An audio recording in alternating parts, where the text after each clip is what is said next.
যখন বাগন লাগে তখন বাগবার সময় মানুষে বুঝে এ এমনি বাগছে হেলিকপ্টার দিয়ে। এর আগে 10 মিনিট আগে 5 মিনিট আগে এই বাংলাদেশের কোনো সাংবাদিক, কোনো বুদ্ধিজীবী, কোনো আন্দোলনকারী কেউ আপনার সিদ্ধান্ত বা কোনো ভবিষ্যৎবাণী দিতে পারে নাই যে উনি বাগবে কেমন। আল্লাহ বলছে আমি যখন বাগাইয়ে দিছি তখন সবাই দেখলা এই হেলিকপ্টারে বাগে। জি জি, 10 মিনিট আগে কেউ বুঝে নাই, 10 মিনিট আগে কেউ বুঝে নাই ফেরাউন কিভাবে ডুববে। 10 মিনিট আগে কেউ বুঝে নাই নমরুদ কিভাবে ধ্বংস হবে। কেউ বুঝছে? বুঝে নাই। এই পৃথিবীর কোনো জালেম, এই পৃথিবীর কোনো পাপী জানে না তার পতন কিভাবে, কিন্তু আল্লাহ ঠিকই জানে। আল্লাহ ঠিকই জানে। মালিক যখন চায় সব ইন্তজাম হয়। অতএব আজকে আমি এটাই বললাম, গুনাহ ছাড়ো, গুনাহ ছাড়ো আব্বা, নাফরমানি ছেড়ে দাও বাপ, 5 ওয়াক্ত নামাজ পড়ো, আল্লাহকে মানো, দিন মানো, দিন মানো, নিজের ভালো করো, নিজের ভালো করো। তোমরা অনেক ছেলে এখানে, তোমাদেরকে বললাম বাবা নষ্ট হইও না, চরিত্রহীন হইও না রে বাপ, লম্পট হইও না, পাপী চরিত্রহীন লম্পট। খোদার কসম তোমার রাত গভীরে না, 7 তবক জমিনের নিচে, আমি আনিস বললাম মাটির সবচেয়ে নিচেও যদি গিয়া তুমি মোবাইলে নর্তকী দেখো, তারপরও তুমি মনে করছো খুব গোপনে, না খোদার কসম নবী বলছে পাপীর একাকিত্বের পাপের চিহ্ন আল্লাহ তাআলা দিনের আলোতে মানুষের চোখে ভাসিয়ে দেয়। মানুষ চেহারা দেখলেই বুঝে, মানুষ চোখ দেখেই বলে দেয় তারে দেখতে মনে হয় ফুট্টাখোর, তারে দেখতে মনে হয় বাবাখোর, তারে দেখতে মনে হয় গাঁজাখোর, তারে দেখতে মনে হয় 6 নম্বর 2 নম্বর। তার চেহারা দেখতেই বোঝা যায় তে অসৎ কোনো জায়গার থেকে আইছে, অথচ সে তোমার সাথে ছিল না, কিন্তু চোখ বলে দিছে। এটা আল্লাহর কুদরত, আল্লাহর কুদরত। মানুষ জুনায়েদ বাগদাদিকে ডাকাইত বলে না, ডাকাইতের জুনায়েদ বাগদাদি বলে না।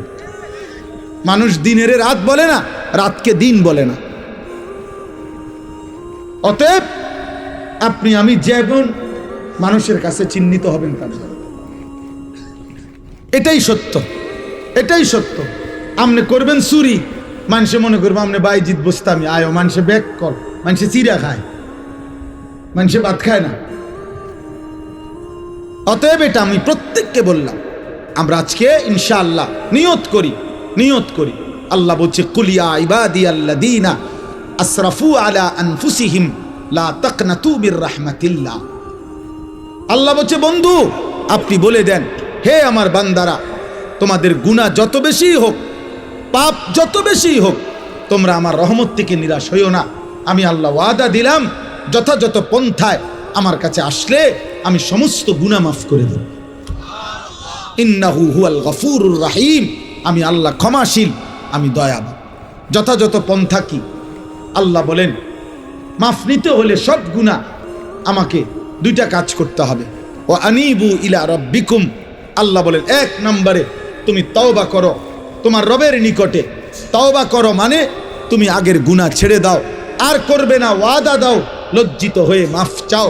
আল্লাহ বলেন এই 3টা জিনিস, গুনাহ ছেড়ে দিবা, আর করবা না, ওয়াদা দিবা, লজ্জিত হয়ে মাফ চাইবা, তাহলে আমি আল্লাহ তোমার এমন তওবা শতভাগ কবুল করে আসমান পর্যন্ত গুনাহ হলেও মাফ করে দেব। ও আসলিমু লাহু, আর 2 নম্বরে এখন থেকেই, যখন থেকে ভুল বুঝতে পেরেছ, এখন থেকেই আমার আনুগত্য শুরু করো, এখন থেকেই নামাজ পড়ো, এখন থেকেই গুনাহ ছাড়ো, এখন থেকেই হালাল পন্থায় চলো, এখন থেকেই আমি আল্লাহর গোলামি শুরু করো। মিন ক্বাবলি আন ইয়াতিয়াকুমুল আযাবু সুম্মা লা তুনসারুন, আল্লাহ তাআলা বলেন যে বান্দা এই 2 কাজ, 1 নম্বরে গুনাহ ছেড়ে দিয়ে তওবা করো, 2 এখন থেকেই আমার আনুগত্য ইসলাম মানা শুরু করো। কয় এই দুটোটাই আল্লাহ বলছে আযাব আসার আগে, অর্থাৎ মৃত্যু আসার আগেই করে ফেলো। সুম্মা লা তুনসারুন, কিন্তু মৃত্যু আসলে তোমাকে আর সাহায্য করা হবে, সাহায্য করা হবে না, সেদিন আর তুমি কিছুই করতে পারবে না, কিছুই করতে পারবে না। ওয়াত্তাবিউ আহসানা মা উনজিলা ইলাইকুম মির রাব্বিকুম, আল্লাহ বলেন আর সর্বশেষ তোমার জীবনটা তুমি আমার কোরআনের অনুসরণ করো। মিন ক্বাবলি আন ইয়াতিয়াকুমুল আযাবু বাগতাতাও ওয়া আনতুম লা তাশউরুন, আমি আল্লাহর পক্ষ থেকে হঠাৎ মৃত্যু আসার আগে আগেই যা তুমি বুঝতেও পারবে না। আমার ভাই, আমার বন্ধু, আমার কথা শেষ, আমার কথা শেষ। আমি প্রতিটা যুবক, প্রতিটা কিশোর, প্রতিটা বাবা, পর্দার আড়ালের মা বোন, আমিও আপনাদেরকে বলি, না শুনলেও কোনো অসুবিধা নাই। আজ 21 বছর ধরে মালিকের কথা আমরা এইটুকু বলার চেষ্টা করি সব সময়, এই আশায় বলি যে হেদায়েত, পরিবর্তন আল্লাহর হাতে। পৃথিবীর কোনো বক্তার হাতে পরিবর্তন নেই। পরিবর্তন কার হাতে? হেদায়েত কার হাতে? আল্লাহর হাতে। সর্বশ্রেষ্ঠ রাসূলের হাতেও হেদায়েত নাই, হেদায়েত আল্লাহর হাতে। বলে যাওয়া দায়িত্ব, বলে যাওয়া। এই জন্য আমরা বলে যাই, আলহামদুলিল্লাহ আমরা আশাবাদী। প্রতিদিন বাংলাদেশে, এই আমার শেষ 2 মিনিটের কথা, প্রতিদিন বাংলাদেশে এখন দেশের হালাত অনেক ভালো। এটিকে ভালো যে প্রতি মুহূর্তে এখন যুবক, কিশোর, নওজোয়ান, এই নতুন প্রজন্ম ইসলামের দিকে ফিরছে। আলহামদুলিল্লাহ, এটা আমাদের জরিপ। আমরাও দেশের খোঁজ খবর রাখি। আমরা চাঁদের দেশে থাকি না, আমরা মঙ্গল গ্রহে থাকি না, আমরা এই দেশেই থাকি। আলহামদুলিল্লাহ, অসংখ্য অগণিত যুবক আমার জানা মতে, আলহামদুলিল্লাহ, যারা গুনাহ করতে করতে বিরক্ত হয়ে গেছে, এখন আর ভাল লাগে না, এখন আর ভাল লাগে না, নতুন কিছু চাচ্ছে। এই নতুনটাই ইসলাম, নতুনটাই ইসলাম।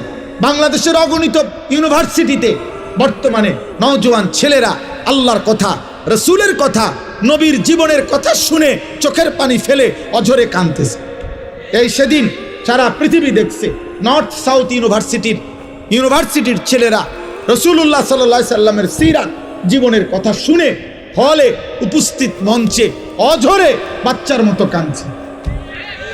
ইউনিভার্সিটির ছেলেরা, বহু ইউনিভার্সিটির ছেলেরা আমগোর সাথেও যোগাযোগ করে যে আলহামদুলিল্লাহ হুজুর, আমরা আমাদের জায়গা থেকে দ্বীনের কাজ করছি, কোনো দল পার্টি বুঝি না, আল্লাহর দিকে ফিরছে। তুমি যুবক, তুমি কিশোর, মনে রাখো তুমি হয়তো বাদ পড়ে যাবে।